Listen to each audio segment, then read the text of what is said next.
రాష్ట్ర ఉప ముఖ్యమంత్రి పంచాయతీరాజ్ శాఖల మంత్రి కొణిదెల పవన్ కళ్యాణ్ సోమవారం గోదావరి నది పరివాహక ప్రాంతంలో క్షేత్రస్థాయి పరిశీలన చేశారు. కోటిలింగాల ఘాట్ వద్ద డీబోర్డింగ్ అనంతరం నదీ తీర ప్రాంత సందర్శన కొనసాగించారు.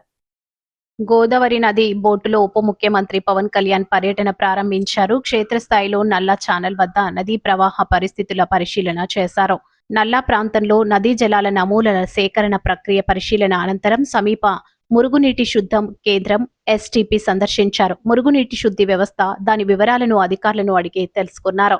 ఉప ముఖ్యమంత్రి వెంట పౌర సరఫరాల శాఖ మంత్రి నాదెండ్ల మనోహర్, రాష్ట్ర పర్యాటక శాఖ మంత్రి కందుల దుర్గేష్, ప్రభుత్వ whip MLC P Hariprasad, Rajamahendravaram urban MLA Adireddy Srinivas, rural MLA Gorantla Butchaiah Chowdary, Rajanagaram MLA Bathula Balaramakrishna, Panchayati Raj commissioner and joint secretary Krishna Teja, principal secretary Kantilal Dande, కాలుష్య నియంత్రణ మండలి chairman P Krishnaiah, mission clean Krishna, Godavari కాల్వల director GC Kishore Kumar, PCB member secretary S Saravanan, జిల్లా collector Keerthi Chekuri, SPD Narasimha Kishore, JC Y Megha Swarup, commissioner Rahul Meena తదితర అధికారులు పాల్గొన్నారు.